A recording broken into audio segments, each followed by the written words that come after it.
Sa kabila ng bantang pag-aresto paglapag sa Naya, itinuloy pa rin ni dating Pangulong Rodrigo Duterte ang pag-uwi sa Pilipinas para sa sambayanang Pilipino.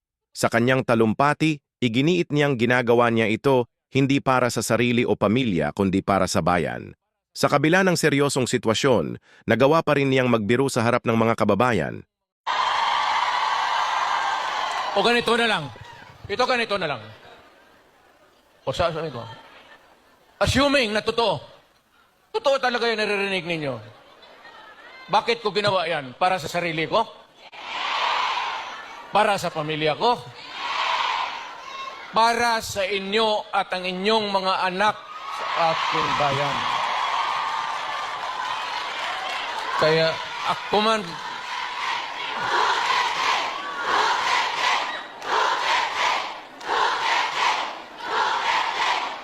ang higain ko na lang sa inyo, total, kung ganito man talaga ang swerte ko sa buhay, okay lang, tatanggapin ko yan.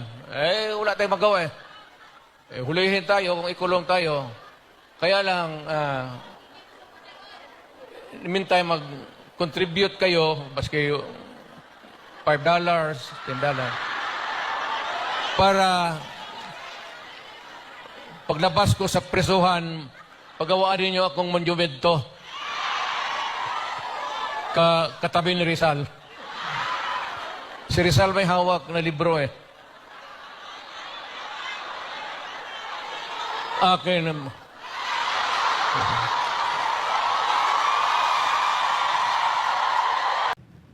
Nang kinakaladkad siya at sinisigawan na sila. At mukhang babanata nito, repatisihan ni Let, Yes. saka si Kitty. Sabi niya, this madness must end. Sabi ni Pangulong This has to Duterte. end. Yes. I think he sacrificed.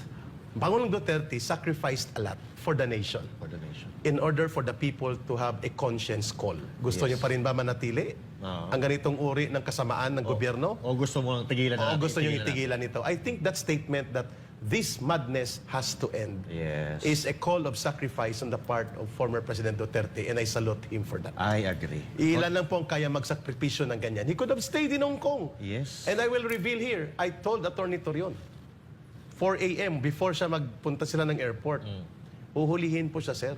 At talagang itatapon siya sa Netherlands. So I know, Attorney Torion told them about that scenario.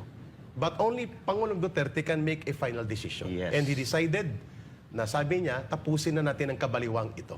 He has to face everything, and that is the reason that I think, aside from being also given the space na akala niya hindi gagawin ni Marcos ang ganitong kalapastanganan at kasamaan ng desisyon, ay he sacrificed himself because gusto niyang ipakita sa bansa at sa taong bayan that it is the people who make their history, and it is the people who will decide what kind of country and government are we going to have. Yes. Coach Oli. Kamakailan, inaresto ni CIDG Chief Major General Nicolas Torre si dating Pangulong Duterte pagdating sa Naya at agad siyang dinala sa Villamor Air Base. Hindi pinayagan ni Torre na makita siya ng anak na si VP Inday Sara bago siya inilipad sa The Hague, Netherlands. Ayon kay DILG Secretary John Vic Remula, ang pag-aresto ay isang group effort na pinangunahan ni Pangulong Bongbong Marcos Jr. kasama sina National Security Advisor Eduardo Año, Defense Secretary Gilbert Teodoro, at siya mismo.